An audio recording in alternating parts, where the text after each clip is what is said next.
నమస్తే, welcome to Suman TV. చర్మంపై వచ్చే అతి మొండి వ్యాధులలో మనకి సోరియాసిస్ ఒకటిగా చెప్పుకోవచ్చు. సో ఈ సోరియాసిస్ ఎన్ని రకాలుగా ఉంటుంది అండ్ ఇది రావడానికి రీజన్స్ ఏంటి, అలాగే ఆయుర్వేదంలో ఎటువంటి ట్రీట్మెంట్ అందుబాటులో ఉంది, ఈ విషయం తెలియజేసేందుకు మనతో పాటు ఉన్నారు డాక్టర్ సిమి నాని గారు from KSAC multi speciality Ayurveda hospital, Banjara hills. Hello అండి. హలో అండి. సో మ్యామ్, సోరియాసిస్, సో చర్మంపై వచ్చినటువంటి వ్యాధుల్లో సోరియాసిస్ ఎందుకు ఇది అతి మొండి వ్యాధి అని చెప్పబడుతుంది? ఎందుకు అంటే సోరియాసిస్ రావడానికి ఏంటి మెయిన్ రీజన్స్ ఉండొచ్చు, కాసెస్? అయితే సోరియాసిస్ అనేది జనరల్గా ఆటో ఇమ్యూన్ డిసార్డర్ అంటామండి. దీన్ని జనరల్గా మన బాడీ ఒక ఇమ్యూనిటీ శక్తి అనేది ఉంటుంది. అంటే ఏ వ్యాధి వచ్చినా దాన్ని నిరోధం చేసుకునే శక్తి బాడీలో ఉండాలి. ఆ నిరోధక శక్తి తగ్గినప్పుడు సోరియాసిస్ అనేది వస్తుంది. అయితే దీనికి కాజెస్ చాలా రకాలుగా ఉన్నాయి. అలా అని చాలా కాజెస్ తెలియదు కూడా, ఎందుకు వస్తుందనే రీజన్స్ తెలియదు కూడా చాలా మందికి. సో దానివల్ల ఇది చాలా మొండి వ్యాధిగా, ట్రీట్మెంట్ కి చాలా టైం తీసుకునే వ్యాధిలాగా ఉంటుంది. చాలా మంది యాక్చువల్గా ఇది తల మీద నుంచి స్టార్ట్ అయినప్పుడు దీన్ని నార్మల్ డాండ్రఫ్ అని కూడా అనుకుంటారు. సో ముందు ట్రీట్మెంట్ తీసుకోకపోవడం, ముందే గ్రహించకపోవడం కూడా దీనికి ఒక కారణం. ఇది చాలా ముందు ట్రీట్మెంట్ అవ్వకపోవడం. సో తలలో వచ్చేటప్పుడు చుండ్రు ఒక మాదిరిగా ఉంటుంది, సోరియాసిస్ అనేది ఒక మాదిరిగా ఉంటుంది కదా, ఎలా మనం ఐడెంటిఫై చేస్తాం దాన్ని?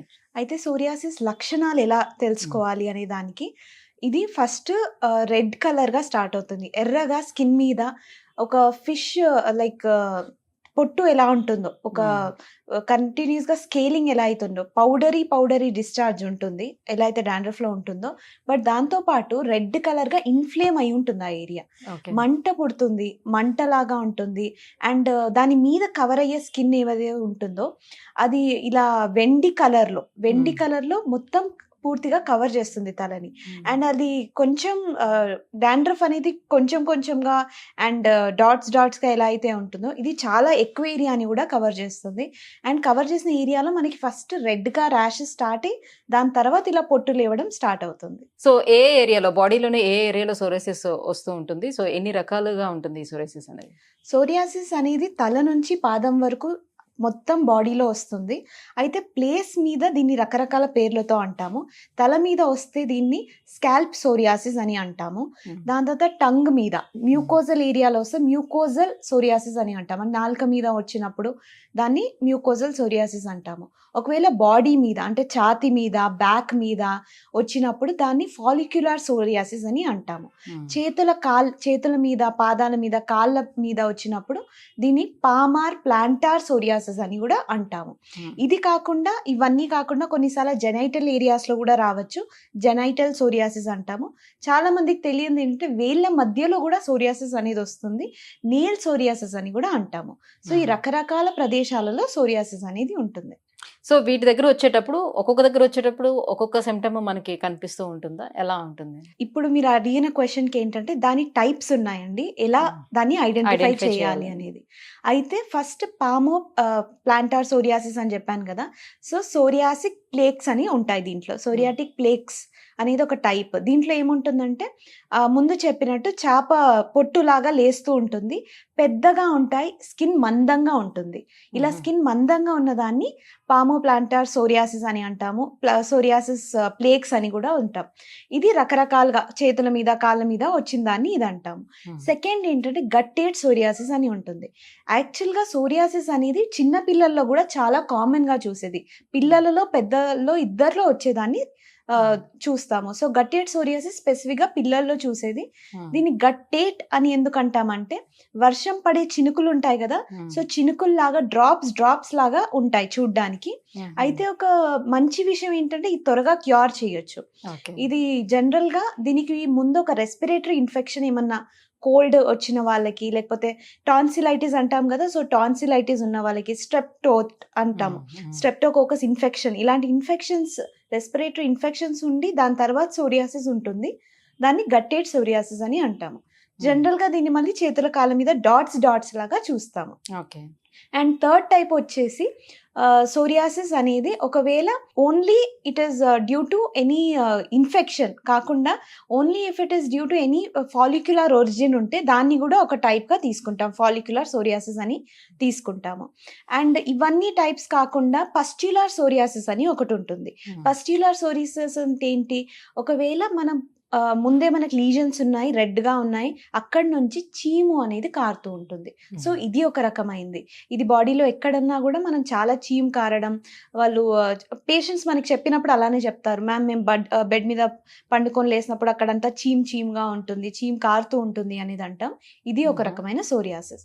అయితే ఇంకొకటి ఎరిథ్రోమాటస్ సోరియాసిస్ అని అంటాము. దీంట్లో ఏంటంటే మనకి రెడ్నెస్ ఉంటుంది తప్ప పైన, సో నేను ఇప్పుడు చాప పొట్టు అంటున్నా, అది లేకుండా కూడా సోరియాసిస్ ఉండొచ్చు. ఓన్లీ రెడ్నెస్, ఓన్లీ ఇన్ఫ్లమేషన్, ఎర్రగా అయిపోయి మంట పుట్టడం అనుకుంటారు. సో దాని వల్ల ట్రీట్మెంట్ తీసుకోరు. సో అది కూడా నార్మల్ మంట కలగడం కూడా అవ్వచ్చు. ఇంకోటి కొంతమందికి ఫ్లెక్జులార్ సోరియాసిస్ అని ఉంటుంది. అంటే ఎక్కడైతే మడత పడుతుందో, జనరల్గా లావు ఉన్న వాళ్ళకి, పొట్ట ఎక్కువ ఉన్న వాళ్ళకి అక్కడ చెమట పట్టేసి, పొట్ట భాగంలో చెమట పట్టి, లేకపోతే చేతుల కాళ్ళ భాగంలో జాయింట్స్ మధ్యలో ఇక్కడంతా చెమట పట్టి అక్కడ సోరియాసిస్ రావడం జరుగుతుంది.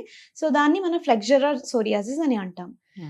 సో ఇది దాని లక్షణాలండి టైప్స్ ప్రకారంగా. ఇప్పుడు పెద్దవాళ్ళలో అయితే స్ట్రెస్ మూలంగా వస్తుందని అంటున్నారు కదా, చిన్నపిల్లలకు కూడా వస్తుంది అంటున్నారు కదా, వాళ్ళకి ఎందుకు వచ్చే ఛాన్స్ ఉంటుంది? సో జెనెటికల్ గా వస్తుందా, ఎట్లా? జెనెటికల్ గా కూడా ప్రీడిస్పోజిషన్ ఉందండి. అయితే జెనెటికల్ ఒకటే కాజ్ కాదు, దీన్ని మనం మెయిన్ గా సైకోసోమాటిక్ డిసార్డర్ అని అంటాము. అయితే ఎంతైతే బాడీలో దీని లక్షణాలు చూస్తామో దాంతోపాటు మెంటల్ ఫ్యాక్టర్స్ కూడా దీంట్లో చాలా రకాలుగా ఇన్వాల్వ్ అయి ఉంటాయి. జనరల్గా స్ట్రెయిన్ తీసుకున్న వాళ్ళు, డిప్రెషన్లో ఉన్న వాళ్ళు, యాంగ్జైటీ ఉన్న వాళ్ళు, జాబ్ స్ట్రెస్లో ఉన్న వాళ్ళు, వీళ్ళందరికీ కూడా ఇది ఒక ప్రీడిస్పోజింగ్ ఫ్యాక్టర్ అని అంటాం. అంటే మానసిక ఒత్తిడి కలిగిన వాళ్ళందరికీ సోరియాసిస్ ఒక డిసీజ్గా ఫామ్ అవ్వచ్చు. సో మానసిక ఒత్తిడి కూడా తగ్గించుకోవడం ఒక ఇంపార్టెంట్ ఫ్యాక్టర్ అవుతుంది. జెనెటిక్ ఫ్యాక్టర్ కూడా ఉండొచ్చు, బట్ అదర్ ఫ్యాక్టర్స్ కూడా చాలా ఉన్నాయి దీంట్లో. సో ఇది ఒకసారి స్టార్ట్ అయిన తర్వాత బాడీ అంతా కూడా స్ప్రెడ్ అవ్వటానికి ఎంత టైం తీసుకుంటుంది? ఈ సోరియాసిస్ ని నెగ్లెక్ట్ చేస్తే అదర్ డిసీజెస్ కూడా వచ్చే ఛాన్స్ ఉంటుందా దీని మూలంగా? అయితే సోరియాసిస్ స్టార్ట్ అయ్యాక ఎన్ని రోజులు, ఎంత టైంలో స్ప్రెడ్ అవుతుంది అనేది మనం చెప్పలేమండి. It depends from body to body. ఒక పర్సన్కి చాలా డిఫరెన్సెస్ ఉంటాయి. ఇప్పుడు మన బాడీలో ఇమ్యూనిటీ ఎంత తక్కువ ఉంది, దాన్ని బట్టి ఎంత త్వరగా స్ప్రెడ్ అవుతుంది అనేది ఉంటుంది.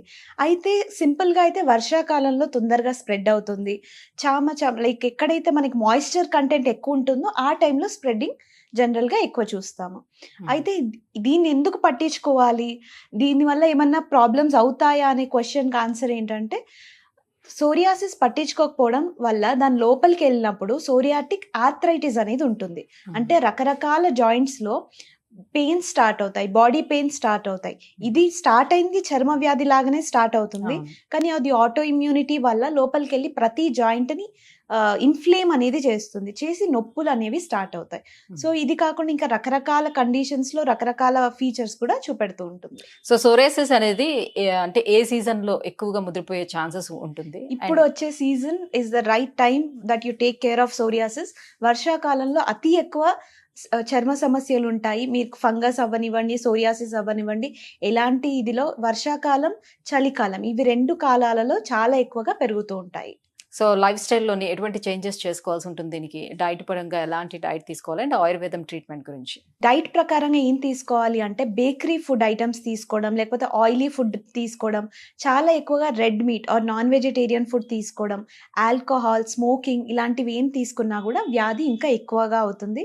అండ్ ఇవి కాకుండా గ్లూటెన్ ఫుడ్స్ అంటాము, లైక్ ఆట ఆర్ బార్లీ, మెయిన్గా బార్లీ, వీట్ ఐటమ్స్ ఇలాంటివి తీసుకున్నప్పుడు కూడా మనం చాలా ఎక్కువగా పెరగడం చూస్తున్నాము. అయితే మనం లైఫ్ స్టైల్ చేంజెస్ ఏం చేసుకోవచ్చు, ఒక ఆయుర్వేద చిట్కా చెప్పాలనుకుంటాను నేను. అయితే నీమ్ లీవ్స్ ఉంటాయి కదండి, నీమ్ లీవ్స్ని నింబ ఆకులను తీసుకొని దాన్ని పేస్ట్ చేసుకొని ఎర్లీ మార్నింగ్ తీసుకోవడం స్టార్ట్ చేస్తే, ఒక్కొక్క బౌలర్స్ లాగా తీసుకోవడం స్టార్ట్ చేస్తే అది చాలా యూస్ఫుల్గా ఉంటుంది. అండ్ స్నానం చేసేటప్పుడు నార్మల్ ఉప్పు ఉంటుంది కదా, అయితే కల్లుప్పు అంటారు, కొంచెం పింక్ సాల్ట్ అని రాక్ సాల్ట్ దొరుకుతుంది, ఆ రాక్ సాల్ట్ వేసుకొని, లేకపోతే ఎప్సమ్ సాల్ట్ అని దొరుకుతుంది, ఇవి వేసుకొని స్నానం చేసేటప్పుడు ఈ పొడి ఏదైతే వస్తూ ఉంటుందో అది కూడా ఈజీగా పోవడం అలాంటివి ఉంటాయి, రిలాక్స్ కూడా అనిపిస్తుంది. అయితే మెయిన్గా మనం ఏం తెలుసుకోవాలంటే, సోరియాసిస్లో మా నార్మల్ చర్మం కన్నా ఏం డిఫరెన్స్ ఉంటుందంటే, స్కిన్ అనేది ప్రతి 28 డేస్కి మనం తిరుగుతున్నప్పుడు, నడుస్తున్నప్పుడు, డే టు డే యాక్టివిటీస్ చేసేటప్పుడు పొట్టు ఊడిపోతూ ఉంటుంది, ఊడిపోతుంది. కొత్త పొట్టు వస్తూ ఉంటుంది. మనం మ్మ్. గమనించం అంతే, మ్మ్. అంత క్లియర్ గా ఉండదు. సోరియాసిస్ లో ప్రతి 2-3 రోజులకే పొట్టు ఊడిపోతూ వస్తూ ఉంటుంది. ఇది ఎందుకు జరుగుతుంది? మన బాడీ మనల్ని అటాక్ చేస్తుంది, ఏదో తప్పు జరుగుతుంది అనుకుంటుంది దాని వల్ల. సో అందుకని ఈ లీజన్స్ అనేవి పెరుగుతూ సో ఈ ఉంటాయి. బాడీలో ఇమ్యూనిటీని పెంచేందుకు, సోరియాసిస్ అరికెట్టేందుకు ఎట్లాంటి ట్రీట్మెంట్ ఇస్తారు ఆయుర్వేదంలో? ఆయుర్వేదిక్ ట్రీట్మెంట్స్ మేము రకరకాల హెర్బల్ మెడిసిన్స్ ఉంటాయి. హెర్బల్ మెడిసిన్స్ ఏం చేస్తాయంటే న్యాచురల్గా ఇమ్యూనిటీని ఇంక్రీజ్ చేస్తాయి. దాంతోపాటు ఈ స్కిన్ లీజన్స్ ఏవైతే ఉంటాయో ఎక్స్టర్నల్ ట్రీట్మెంట్స్ ఉంటాయి, పంచకర్మ ట్రీట్మెంట్స్ ఉంటాయి.